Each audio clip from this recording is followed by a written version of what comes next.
Good morning प्यारे बच्चों। Word meaning में देखिए, सबसे पहले ऊपर दिया हुआ है फील्ड। फील्ड को हम बता चुके हैं, हिंदी में हम खेत बोलते हैं। अगर जो इंग्लिश ट्रांसलेशन करें तो हम फील्ड को फार्म भी बोलते हैं। और फार्म वर्ड से ही जो खेतों में काम करने वाला किसान है उसको फार्मर शब्द दिया गया है, फार्मर। उसके बाद है फार्मर। फार्मर पर हमने चर्चा की थी, अभी ऊपर भी किया है। फार्मर किसान को कहते हैं। और फार्मर को हम इंग्लिश में इसका जो सिनोनिम्स यूज किया जाता है, पीजेंट। पीजेंट भी बोला जाता है इसको। इंग्लिश मीनिंग, अगर जो इंग्लिश टू इंग्लिश हमने मीनिंग लिखना है तो पीजेंट भी लिख सकते हैं हम इसको। नीट। नीट का अर्थ होता है साफ सुथरा। और नीट को हम क्लीन, इसका सिनोनिम्स माना जाता है। दोनों का सेम मीनिंग होता है, NEET and clean. Village. Village village का अर्थ होता है गांव, या इसको हम दूसरे वर्ड्स में इंग्लिश के अंदर कह सकते हैं रूरल एरिया, गांव। विलेज, क्या बच्चों? विलेज। ये वर्ड है हमारे पास GROWS, ग्रोस। ग्रोस का अर्थ होता है उगाता है, उगाना। तो इसको हम दूसरे इंग्लिश वर्ड, अगर जो इसकी ग्रोस की जगह पे हमें यूज करना हो तो हम उसकी जगह कल्टीवेट्स को यूज कर सकते हैं। कल्टीवेट्स, कल्टीवेट्स, इसका भी मीनिंग उगाना ही होता है। आइए बच्चों, एक्सरसाइज में हम आगे बढ़ते हैं। और एक्सरसाइज में आगे बढ़ते हुए हम करते हैं राइट। आप ये देख रहे हैं कंप्रीहेंशन, आपने ये पढ़ना है। सबसे पहले क्या इंस्ट्रक्शन दिए गए हैं, आप इंस्ट्रक्शंस को पढ़ते हैं। Write in the box T for true and F for false statements. Statements क्या होती है? जो भी सेंटेंस हम अपने मुंह से कहते हैं वो स्टेटमेंट कहलाती है। इसको हिंदी में हम कथन कहते हैं, कथन। और राइट का अर्थ है लिखना। तो वो कह रहा है कि राइट इन द बॉक्स। ये जो आपको साइड में ये जो बॉक्स दिख रहे हैं इनकी बात हो रही है। इन बॉक्स के अंदर हमें टी लिखना है। अगर जो हमारा स्टेटमेंट, जो कथन है, जो नीचे कथन दे रखे हैं, 4 स्टेटमेंट्स दे रखी हैं, अगर जो वो हमारे ट्रू यानी कि सत्य है तो हमें टी लिखना है। अगर जो फॉल्स, वो हमारी असत्य है, तो हमें इन बॉक्स के अंदर एफ लिखना है। अब फर्स्ट स्टेटमेंट को पढ़ते हैं। Arun lives in a city। City बोलते हैं शहर को। फुल स्टॉप आ गया। हमारी ये स्टेटमेंट है कि अरुण शहर में रहता है। अरुण एक शहर में रहता है।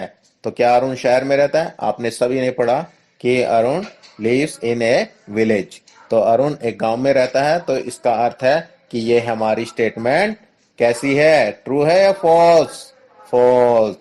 तो ये ट्रू नहीं है, ये फॉल्स स्टेटमेंट है। तो इसलिए हम यहां पर बॉक्स के अंदर क्या लिखेंगे? एफ। अब हम सेकंड स्टेटमेंट को देखते हैं। सेकंड स्टेटमेंट में Kavita is Arun's sister. Kavita is Arun's sister. Kavita Arun की बहन है। आपने लेसन पढ़ा है, उसमें अरुण की बहन का क्या नाम है? कविता। तो इसका मीनिंग है कि ये स्टेटमेंट हमारी कैसी है? ट्रू, बिल्कुल ट्रू स्टेटमेंट है। तो इसलिए हम इस बॉक्स के अंदर क्या लिखेंगे? टी। नेक्स्ट स्टेटमेंट देखते हैं। Arun's father is a farmer. Arun's father is a farmer. Arun के पिताजी एक किसान हैं। तो ये स्टेटमेंट भी हमारी ट्रू है, क्योंकि हमने लेसन पढ़ा, उसमें हमने देखा कि अरुण के पिताजी एक फार्मर हैं और ही वर्क्स इन फील्ड। तो यहां पर इस बॉक्स के अंदर हम क्या लिखेंगे? टी। T for true. अब नेक्स्ट स्टेटमेंट पढ़ते हैं। कविताज बेस्ट फ्रेंड इज माया। कविता की बेस्ट फ्रेंड का नाम माया है। हमने लेसन पढ़ा, हमने लेसन के अंदर कहीं भी कविता की बेस्ट फ्रेंड के बारे में नहीं पढ़ा है कि माया है। तो इसलिए ये स्टेटमेंट कैसी स्टेटमेंट हो गई? ये स्टेटमेंट बिल्कुल फॉल्स स्टेटमेंट है। तो यहां पर हम लिखेंगे एफ, फॉल्स स्टेटमेंट। बच्चों, अब एक्सरसाइज में आगे इसको आप अपनी नोटबुक्स में भी करेंगे। आगे हम एक्सरसाइज में बढ़ते हैं। ये वीडियो थोड़ा सा लंबा होगा, लेकिन आज हम इस लेसन की एक्सरसाइज को कंप्लीट करके इस पूरे लेसन को कंप्लीट कर देंगे। आप इसको घर पर थोड़ा थोड़ा करके देख सकते हैं और इसका अभ्यास कर सकते हैं। अब देखिए ऊपर सेकंड लिखा हुआ है ये एक्सरसाइज में, कंप्लीट। कंप्लीट का अर्थ होता है पूरा करना है हमें। कोई चीज हमें आधी दे रखी है या आंशिक दी हुई है, पार्शियल दी हुई है, हमें उसको पूरा करना है। The following sentences, following means नीचे दिए हुए, सेंटेंसेस, सेंटेंसेस का अर्थ है वाक्य। By choosing the correct, choosing का अर्थ होता है छांटना, चुनना। द करेक्ट, सही ऑप्शन, सही ऑप्शन, विकल्प। मतलब हमारे पास एक से ज्यादा आंसर दे रखे हैं, उनमें से जो सही विकल्प है वो हमें चुनना है। गिवन बिलो, जो हमें नीचे दे रखे हैं। अब ये देखिए, अब इसको देखते हैं। हमें नीचे दिए गए जो विकल्प हैं वाक्यों, और जो वाक्य हैं उन विकल्पों में से हमें सही विकल्प छांटकर हमें इस वाक्य को पूरा करना है। पहली सेंटेंस देखते हैं। फर्स्ट सेंटेंस में अरुण्स, अब यहां पर ये हमें क्या दिया? ब्लैंक दे दिया है, यहाँ पर खाली है, यहाँ पर लकीर खींच कर दे रखी है लाइन। तो इसमें हमें भरना है, हमें यहाँ पर फिल करना है ताकि ये हमारा सेंटेंस कंप्लीट हो सके। इज ए फार्मर, तो कौन था फार्मर? अरुण का। अब यहाँ पर हमें दो आंसर दे रखे हैं। अब जो इसमें से राइट आंसर है वो हमें चूज करना है और वह यहाँ पर हमें लिख देना है। Father, mother. अब अरुण के फादर फार्मर थे या मदर? हमने लेसन पढ़ा, हमने पता है कि अरुण की मदर जो थी वो बच्चों को पढ़ा रही थी, वो टीचर है। तो अरुण के पिताजी खेतों में काम कर रहे थे, वो एक फार्मर है। तो यहां पर हम लिखेंगे फादर। तो अरुण, हमारा सेंटेंस क्या हो जाएगा? Arun's father is a farmer. Arun's father is a farmer. अब बच्चों हम आगे बढ़ते हैं सेकंड सेंटेंस की ओर। इसमें देखिए, अरुण's मदर इज अ, यहां पर हमें ये ब्लैक जगह दे दी है, यहां पर हमें जो वर्ड है वो फिल करना है और उससे हमारा ये सेंटेंस कंप्लीट हो जाएगा। अब देखिए हमारे पास जो ऑप्शंस दे रखे हैं वो ये दे रखे हैं। टेलर, टेलर होता है दर्जी जो कपड़े सीता है। और यहां पर है टीचर, क्या है? टीचर, टीचर जो होता है बच्चों को पढ़ाता है। अरुण's मदर इज ए, अभी हमने ऊपर वाले सेंटेंस को करते हुए भी चर्चा की कि अरुण की माताजी क्या काम करती है? अरुण की माताजी बच्चों को पढ़ाती है, तो वो एक टीचर है। तो यहां पर हमें लिखना है टीचर। क्या लिखना है? Teacher, TEACHER, teacher. Arun's mother is a teacher, Arun की माताजी एक अध्यापिका हैं। आवर, अब यहां पर ये जगह खाली दे दी, तो यहां पर हमने फिल करना है ताकि हमारा सेंटेंस कंप्लीट हो सके। आगे का सेंटेंस देखते हैं। Is always neat and clean. हमने ये लेसन पढ़ते हुए जब वो माता जी बैठी हुई पढ़ा रही थी, उससे नीचे की लाइन में देखा कि our house is always neat and clean. Arun ने बताया कि हमारा हाउस जो है हमेशा नीट एंड क्लीन रहता है। ये हमें ऑप्शन देखने की भी जरूरत नहीं है, ये हमें पता है, लेकिन फिर भी आपके सहयोग के लिए यहाँ पर ऑप्शन दे रखे हैं, हाउस और फार्म। तो हमारा क्या नीट एंड क्लीन रहता है? तो house. Our house is always neat and clean. Our house is always neat and clean, हमारा घर हमेशा साफ सुथरा रहता है। आफ्टर डूइंग देयर, यहां पर खाली स्थान दे रखा है, यहां पर हमने फिल करना है ताकि हमारा सेंटेंस पूरा हो सके। Arun and Kavita go to play, तो कविता और अरुण खेलने के लिए जाते हैं। कब जाते हैं? आफ्टर डूइंग देयर होमवर्क और क्लास वर्क। अब सभी बच्चों को पता है क्लास वर्क हम स्कूल में करते हैं, जो हमारा क्लास में कार्य मिलता है।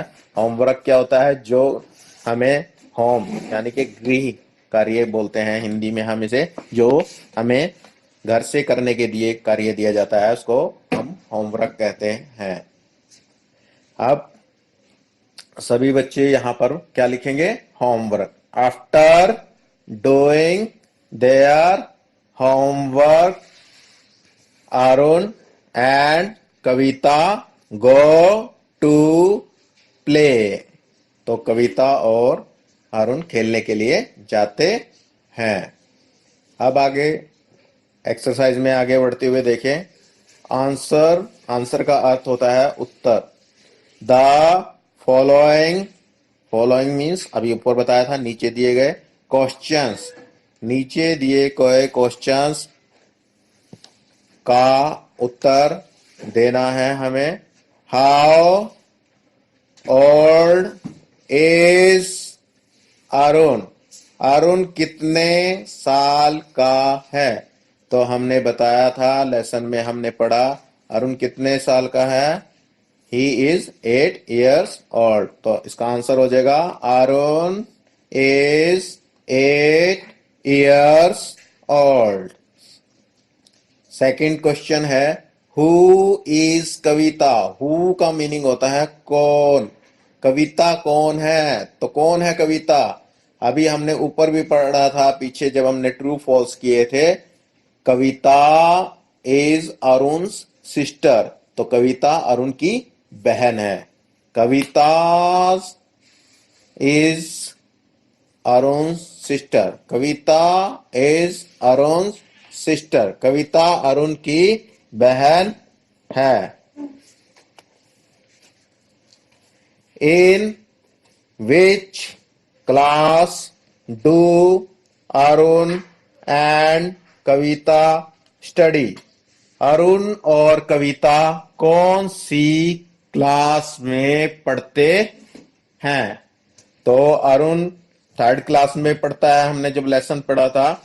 Arun study in class 3rd and Kavita is in class 4th, तो इसके आंसर में हम लिख देंगे Arun is studying in class 3rd and Kavita is in class 4th। 4th question है हमारे पास, what does Arun's father grow, what does Arun's father grow, Arun के पिताजी क्या उगाते हैं? तो अरुण के पिताजी खेतों में क्या उगाते हैं? जब हमने लेसन पढ़ा था उसमें लिखा हुआ था ही ग्रोस व्हीट एंड वेजिटेबल्स, तो इसमें हम लिख देंगे, आंसर हमारा हो जाएगा अरुण's फादर grows wheat and vegetables, Arun's father grows wheat and vegetables। अब आगे एक्सरसाइज में हम बढ़ते हैं। अब बच्चों आप देखिए, आप वोकेबलरी के अंदर इसमें आपको कुछ पिक्चर्स नजर आ रहे हैं और यहाँ सेंटर में कुछ नाम लिखे हुए हैं और इसके दूसरी लेफ्ट और राइट साइड दोनों ही और पिक्चर्स बने हुए हैं। यहाँ पर लिखा हुआ है match profession with their pictures, match का अर्थ है मिलाना।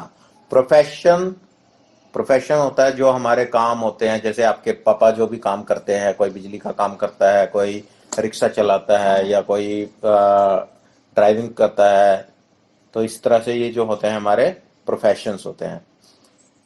विद देयर पिक्चर्स, ये प्रोफेशंस के नाम लिखे हुए हैं और ये उनके प्रोफेशंस के पिक्चर्स दे रखे हैं, तो हमने इनको आपस में मिलाना है। One has been done for you, एक आपको करके दिखा रखा है कि ये प्लम्बर है और ये प्लम्बर का आप देख सकते हैं, तो प्लम्बर को मिलाया हुआ है, इसी तरह से आपने मिलाना है। अब ये लिखा हुआ है पोर्टर, POTTER, पोर्टर। पोर्टर कौन होता है? जो घड़े बनाता है, कुम्हार बोलते हैं हम जिसको। अब आप इन पिक्चर्स में देख सकते हैं कुम्हार कहाँ पर नजर आ रहा है, तो आपको नजर आ गया कि ये कुम्हार है। तो अब आप इसको यहाँ पर लाइन खींचकर मिला देंगे, तो ये हमारा पोर्टर क्या हो गया? पोर्टर। अब दूसरा प्लम्बर, यहाँ पर ये ऑलरेडी कर रखा है, तो अब देखेंगे कोबलर, COBBLER, कोबलर। कोबलर हम बोलते हैं मोची को, किसको? मोची को। और मोची कौन होता है बच्चों? जो हमारे जूते ठीक करता है। हमारे जूते जब फट जाते हैं तो हम उसे ठीक कराने के लिए किसके पास लेकर जाते हैं? मोची के पास। तो मोची को इंग्लिश में क्या बोलते हैं? कोबलर। क्या बोलते हैं? कोबलर। तो आप पिक्चर्स में देख सकते हैं, ये जूते ठीक कर रहा है, तो ये मोची है, तो इसको यहाँ पर इसके साथ मिला देंगे, तो ये कोबलर क्या हो गया? कोबलर। थर्ड पर आप देखिए, ये फोर्थ जो है डॉक्टर, क्या लिखा हुआ है? डॉक्टर। और डॉक्टर का तो सभी को पता है, जब हम बीमार हो जाते हैं तो डॉक्टर के पास जाते हैं, तो ये डॉक्टर का पिक्चर है, तो इसके साथ इसको हम मिला देंगे, तो ये हमारा कंप्लीट हो जाएगा। उसके बाद है पेंटर, PAINTER, पेंटर। और पेंटर कौन होता है? जो हमारे घरों की दीवारों पर रंग करते हैं, जिसको हम बुलाते हैं, उनको पेंटर कहते हैं। तो पेंट का काम करते हैं, उन्हें पेंटर कहा जाता है। तो ये देखिए ब्रश के साथ पेंट कर रहा है और डिब्बा लिया हुआ है कलर का, तो इसको हम पेंटर के साथ मिला देंगे, तो पेंटर। शॉपकीपर, शॉपकीपर, शॉपकीपर हम बोलते हैं दुकानदार को। शॉपकीपर हम बोलते हैं दुकानदार को। तो यहाँ देखिए ये दुकान चला रहे हैं, तो ये शॉपकीपर है, तो इसको यहाँ पर मिला देंगे, तो ये हमारा हो गया शॉपकीपर। उसके बाद है इलेक्ट्रीशियन, इलेक्ट्रीशियन। इलेक्ट्रीशियन कौन होता है? जो बिजली का काम करते हैं, इलेक्ट्रिक काम करते हैं, जैसे बिजली के तार वगैरह ठीक करते हैं, या तो उसको हम इलेक्ट्रीशियन कहते हैं। तो इलेक्ट्रीशियन, ये देखिए ये ठीक कर रहा है, बिजली का काम कर रहा है, तो ये इलेक्ट्रीशियन है, तो इसको इलेक्ट्रीशियन से मिला देंगे, तो ये हमारा इलेक्ट्रीशियन हो गया। उसके बाद है ड्राइवर। ड्राइवर कौन होता है? जो इसके पापा गाड़ी चलाते हैं, वो ड्राइविंग का प्रोफेशन करते हैं, तो उनको ड्राइवर कहते हैं। तो ड्राइविंग, ये दिख रहा है ये गाड़ी है और ये ड्राइवर है, तो इसको हम ड्राइवर के साथ यहाँ पर मिला देंगे, और ड्राइवर। उसके बाद है लॉयर। लॉयर कौन होता है? लॉ का अर्थ होता है कानून, तो जो कानून के बारे में जानता है उसको हम लॉयर कहते हैं। इसको हम वकील भी बोलते हैं, तो वकील काला कोट पहन के रखते हैं, ये देखिए, तो वकील, तो इसको यहाँ पर लॉयर के साथ मिला देंगे, तो ये हमारा लॉयर हो जाएगा। उसके बाद एक ही बचा है नर्स, और इधर भी एक ही पिक्चर बचा है नर्स। तो जो डॉक्टर के पास काम करती है नर्स, उसको हम नर्स कहते हैं। जो, तो ये नर्स है, तो नर्स को मिला देंगे, तो ये नर्स। तो इस तरह से हमारी ये एक्सरसाइज भी कंप्लीट हो गई। अब हम आगे बढ़ते हैं और आगे देखते हैं। अब देखिए यहाँ पर ग्रामर के अंदर दे रखे हैं कंप्लीट। कंप्लीट का मीनिंग अभी बताया था कि पूरा करो। द टेबल, अब टेबल का मीनिंग मेज नहीं है बच्चों, यहाँ पर टेबल का मतलब होता है जिस तरह से, इस तरह से कोई सारणी बनाई जाए, कोई सूची तैयार की जाए, उसको भी टेबल कहते हैं। तो टेबल, तो इस टेबल को हमने पूरा करना है। कुछ बच्चे टेबल का मीनिंग मेज से निकाल लेते हैं। कंप्लीट द टेबल, जो ये सारणी है इसको भी टेबल कहा जाता है, तो इस टेबल को पूरा करना है। One has been done for you, एक आपको कर कर दे रखा है। अब देखिए यहाँ पर एक लड़का बना रखा है, तो यहाँ पर जो लड़कों वाले, जो पुरुष वाले शब्द हैं, जिस वो हैं, और इधर जो लड़कियों वाले हैं वो हैं। ठीक है, इधर लड़की बना रखी है। अब जैसे ये क्या है? Boy, BOY, boy. और ये कौन है? गर्ल। तो ये एक आपको करके दे रखा है गर्ल, GIRL, गर्ल। ये हमारे जैसे हिंदी में होते हैं, लिंग बदलो करते हैं हम, पुरुष जाति के होते हैं जो पुल्लिंग शब्द होते हैं, कुछ स्त्रीलिंग शब्द होते हैं। इसी तरह से ये आपके इंग्लिश वाले पुल्लिंग शब्द हैं और ये इंग्लिश वाले अंग्रेजी भाषा के स्त्रीलिंग शब्द हैं। अब लड़कों के लिए हम लगाते हैं ही। ये हम पाठ पढ़ते हुए भी चर्चा किया इस पर। ही तो लड़कियों के लिए जो लगता है वो यहाँ पर लड़की वाली साइड में आ जाएगा, तो यहाँ पर है शी। तो शी क्या लिखेंगे हम यहाँ पर? शी लिख देंगे यहाँ पर। अब देखिए यहाँ पर खाली है, ब्लैंक है, यहाँ पर नहीं दे रखा है, लेकिन दूसरी ओर इसको अब यहाँ पर क्या लिखें, इसके लिए हमें दूसरी ओर देखेंगे कि क्या लिखा हुआ है। दूसरी ओर लिखा हुआ है मैडम, MADAM, मैडम। तो मैडम का अब स्कूल में जो टीचर पढ़ाती हैं मैडम, तो उसके दूसरों को क्या बोलते हैं? सर। ठीक है, तो मैडम का मतलब होता है श्रीमती और सर हो गया श्रीमान। तो यहाँ पर हम लिख देंगे श्री सर। क्या लिखेंगे यहाँ पर? सर। क्या लिख देंगे? सर। अब यहाँ लिखा हुआ है फादर।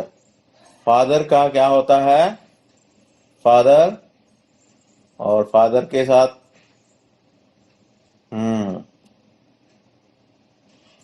अभी लेसन में पढ़ा था मदर। क्या? Mother, MOTHER, mother. अब यहाँ पर देखिए ये नहीं है, तो यहाँ देखेंगे सिस्टर। सिस्टर किसको बोलते हैं? बहन को, और बहन का उल्टा क्या होता है? भाई। तो भाई को इंग्लिश में कहते हैं ब्रदर। तो यहाँ पर हम लिखेंगे ब्रदर। तो ब्रदर की स्पेलिंग है BROTHER, ब्रदर। ब्रदर मीन्स भाई, सिस्टर मीन्स बहन। तो यहाँ पर अंकल, UNCLE, अंकल। अंकल हम बोलते हैं चाचा जी को या मौसा जी को भी अंकल कह देते हैं। ठीक है, तो इन सब के लिए अंकल ही लगता है इंग्लिश में। और अंकल का होता है आंट, AUNT, आंट। और कुछ बच्चे वाई भी लगाते हैं, वो भी ठीक है, AUNTY, आंटी, वो भी शब्द ठीक है इंग्लिश में। और आंट दोनों ही ठीक है, आंट। तो अंकल, आंट, या आंटी भी बोल सकते हैं आप, आंटी, वाई लगेगा उसमें। आप यहाँ पर लिखा हुआ है ग्रैंड मदर। जिस तरह से यहाँ पे फादर था उसके आगे और ये मदर है, तो इनके आगे ग्रैंड मदर हो गया, मतलब दादी जी। इसी तरह से यहाँ पर हो जाएगा हमारा grand father. Grand father, GRAND, grand, FATHER, father, grand father. Husband, husband कौन होता है? जैसे तुम्हारे मम्मी पापा हैं, तो जो तुम्हारे पापा हैं वो तुम्हारी मम्मी के क्या लगते हैं? हस्बैंड हैं, पति। और तुम्हारी मम्मी तुम्हारे पापा की क्या है? पत्नी है। और पत्नी को इंग्लिश में क्या बोलते हैं? Wife, WIFE, wife. Wife means पत्नी। अब यहाँ पर देखिए, यहाँ कुछ नहीं लिखा, यहाँ लिखा हुआ नीस, NIECE, नीस। नीस कौन होती है? भतीजी। भतीजी कौन होती है? जैसे तुम्हारे पापा हैं, उनके जो भाई होंगे छोटे, या उनकी जो बच्चे हैं, उनकी जो लड़की है उसको वो उनकी क्या लगती है? भतीजी लगती है, नीस है। तो इसी तरह से जो लड़का होगा वो क्या लगेगा उनका? भतीजा। तो भतीजे को इंग्लिश में बोलते हैं नेफ्यू, NEPHEW, नेफ्यू। नेफ्यू मीन्स भतीजा और नीस मीन्स भतीजी। ठीक है, और बच्चों आगे देखिए सन, SON, सन। सन का मतलब होता है बेटा, और सन का अपोजिट है डॉटर, DAUGHTER, डॉटर। डॉटर का मतलब है बेटी। तो हमारे पास ये है, सभी बच्चे इसको भी अच्छे से लर्न करेंगे। ये सारा काम आपने 2 या 3 दिन के अंदर करना है, ये थोड़ा थोड़ा करके करना है। और साथ ही साथ आपने इस कार्यों को लर्न भी करना है, क्योंकि हम कंप्लीट वीडियो दे रहे हैं आपको, कंप्लीट लेसन की with exercise. Listening and speaking. अब बच्चों आपने क्या करना है, इन वर्ड्स को सुनना है और पीछे पीछे स्पीक भी करना है मेरे एक बार। Listen to the teacher. आपने टीचर को ध्यान से सुनना है। And circle the pairs. और जोड़ों को उन पर घेरा लगाना है, सर्कल करना है। The word of word in each row. ये जो ऐसे होती है ये हमारी क्या है, रो है। इस तरह से ये जो है, ये जो लाइन के साथ साथ चल रही है ये रो है। तो इस रो, इनको हम बोलते हैं रो। तो रो में जो तीन तीन वर्ड दे रखे हैं, इनमें से जो दो वर्ड हैं उन पर आपने सर्कल करना है। और कौन से वर्ड पर सर्कल करना है, that ends with same sound. और जो आखिर की उनकी आवाज है, आखिरी आवाज है, वो एक जैसी है, एक जैसी आवाज पर वो खत्म होते हैं। तो उन पर आपने सर्कल करना है। अब वर्ड्स को पहले ध्यान से सुनेंगे। डियर, क्या बोला मैंने, dear. Roar, near. Dear, roar, near. अब ध्यान से सुनना है बच्चों आपने, और पीछे पीछे बोलना भी है। Dear, roar, near. अब देखिए ईयर की आवाज आ रही है, और की आवाज आ रही है आखिर में, और इसमें भी ईयर की आवाज आ रही है। तो कौन कौन से वर्ड की सेम साउंड है एंड की, डियर और नियर। तो अब आप क्या करेंगे, ये इन दोनों का जोड़ा बन गया, पेयर बन गया। अब इन पर आप सर्कल कर देंगे। तो इस तरह से पहले आप डियर पर सर्कल कर देंगे और फिर आप नियर पर सर्कल कर देंगे। तो ये हमारा ये कंप्लीट हो गया। अब इसी तरह से नीचे वर्ड पढ़ेंगे। कम, गेम, नेम। कम, गेम, नेम। कम, गेम, नेम। अब देखिए ये जो वर्ड है इसमें की आवाज आ रही है, और इसमें एम की आवाज आ रही है आखिर में, और इसमें भी एम की आवाज आ रही है। गेम और नेम में आखिर में एम की आवाज आ रही है। तो इसलिए हमारा इन दोनों का जोड़ा बनता है, गेम का और नेम का सेम साउंड। तो अब इन पर हम सर्कल करेंगे। तो सबसे पहले हम गेम पर सर्कल कर देंगे और उसके बाद हम नेम पर सर्कल कर देंगे। तो ये हमारा पेयर कंप्लीट हो गया इस रो का। अब हम थर्ड रो पे आ जाते हैं। थर्ड रो के वर्ड्स को पढ़ते हैं। नाइन, लेन, फाइन। नाइन, लेन, फाइन। एक बार और देखें। नाइन, लेन, फाइन। अब बच्चों आपने नोट किया होगा कि इसमें आइन की आवाज आ रही है, नाइन में आइन एंड के अंदर, और इसमें एन की आवाज आ रही है, लेन। और फाइन में भी एंड में आइन की आवाज आ रही है, फाइन। तो नाइन और फाइन का हमारा सेम साउंड है एंड में, तो इसलिए इनका पेयर बनेगा। और यहाँ पर नाइन पर हम सर्कल कर देंगे और इसी तरह से हम यहाँ पर फाइन पर सर्कल कर देंगे। अब हम फोर्थ रो को देखते हैं। Cook, book, kick. Cook, book, kick. Cook, book, kick. अब देखिए कुक में उक की आवाज आ रही है, और इसी तरह से बुक में भी उक की आवाज आ रही है, लेकिन किक में इक की आवाज आ रही है। तो इन दोनों का एंड साउंड जो है वो बिल्कुल सेम है। तो इसलिए कुक और बुक का हमारा यहाँ पर पेयर बन जाएगा। तो कुक को सर्कल कर देंगे और उसके बाद हम बुक को सर्कल कर देंगे। तो इस तरह से हमारी ये एक्सरसाइज कंप्लीट हो जाएगी, और बच्चे सभी इसकी जो साउंड है उनको पीछे पीछे प्रैक्टिस भी करेंगे बोलने का। आगे बढ़ते हैं। ये आपके लिए थोड़ा सा राइटिंग वर्क दे रखा है। इसमें आप देखेंगे, look at the names of Arun's family member. आपने क्या करना है, यहाँ पर जो अरुण के फैमिली मेंबर हैं उनके नाम देखने हैं, नीचे दे रखे होंगे। तो his name and his village, और उसके स्कूल का नाम देखना है, फैमिली मेंबर्स का नाम देखना है, हिज स्कूल, और उसके स्कूल का नाम देखना है, और उसके गांव का नाम दिया है। दीज नेम्स हैव मिस्टेक्स, और इन नामों में गलती है। मिस्टेक का अर्थ होता है गलतियां हैं। In the use of capital letters, कि कैपिटल लेटर्स का मीनिंग होता है जो हम A B C D small लिखते हैं, छोटी लिखते हैं और बड़ी लिखते हैं। तो इसमें कैपिटल लेटर, जहां पर बड़े अक्षर आने थे उन्होंने वहां पर वो बड़े अक्षर नहीं लिखे हैं, उसमें कुछ लिखने में गलती है, उनसे मिस्टेक है। तो आपने क्या करना है, रीराइट करना है। रीराइट का अर्थ होता है उसको दोबारा से लिखना है।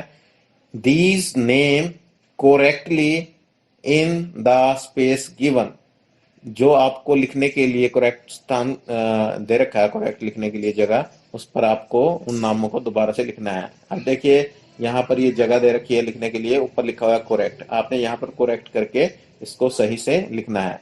पहले देखिए फादर नेम दे रखा है, दूसरे पे मदर नेम लिखा हुआ है, तीसरे पे आपको स्कूल का नाम दे रखा है, चौथे पर आपको विलेज का नाम दे रखा है। अब यहाँ पर ये लिखा हुआ है इनकोरेक्ट। इनकोरेक्ट का अर्थ होता है गलत, तो ये गलत लिखा हुआ है राजकुमार, Meena Devi, government primary school और राजपुर। और इसमें गलती क्या है, कैपिटल लेटर्स की गलती है। स्पेलिंग ठीक है, स्पेलिंग में कोई गलती नहीं है, कोई मिस्टेक नहीं है।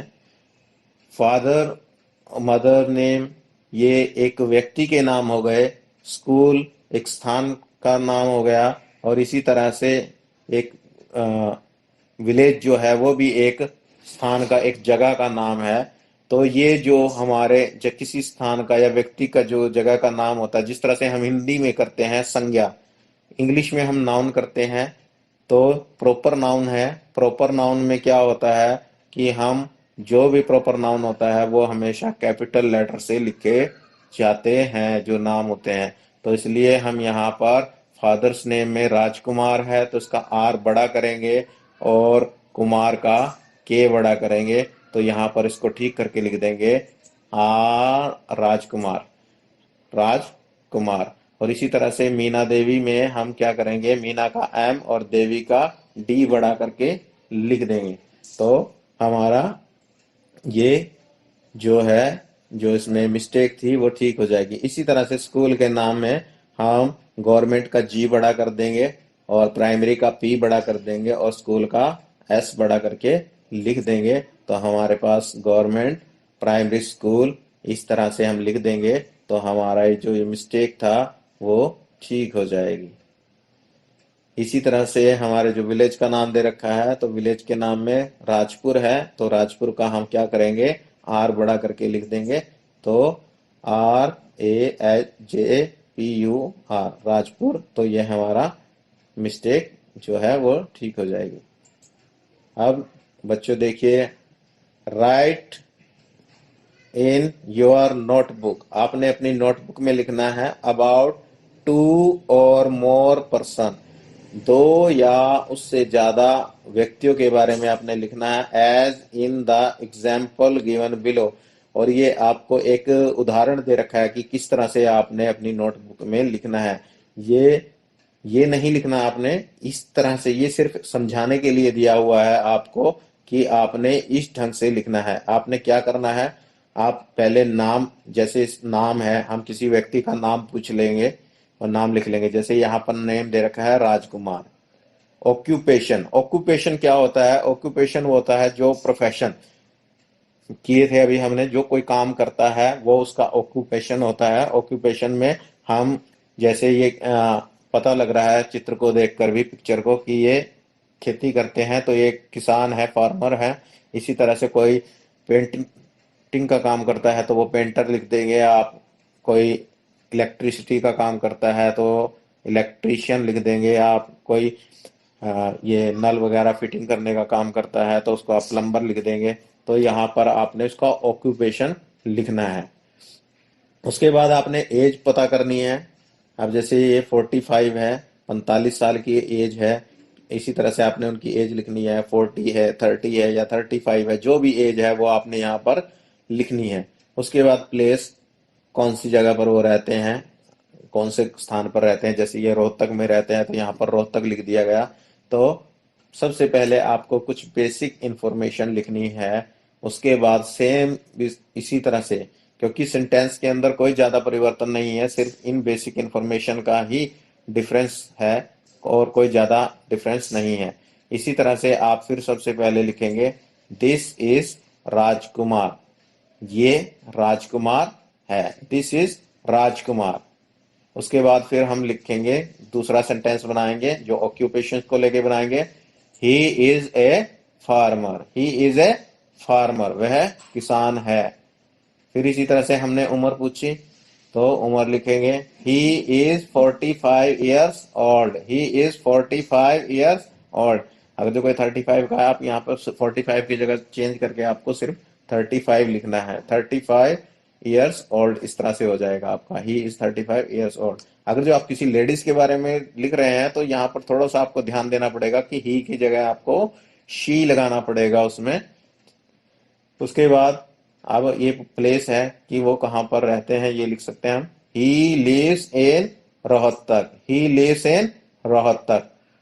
और बच्चों इसी के साथ ये आपकी जो एक्सरसाइज है लेसन 2 क्लास 3 की कंप्लीट हो चुकी है। ये कंप्लीट लेसन हो चुका है और मैं उम्मीद करता हूँ कि सभी बच्चे धीरे धीरे, ये एक साथ नहीं करना है, धीरे धीरे करना है और धीरे धीरे इस लेसन को कंप्लीट कर लेंगे और इस काम को साथ साथ लर्न भी करना है। हमारे चैनल को सब्सक्राइब करने के लिए सब्सक्राइब का बटन दबाएं और सबसे पहले वीडियो नोटिफिकेशन पाने के लिए बेल आइकन का बटन दबाएं।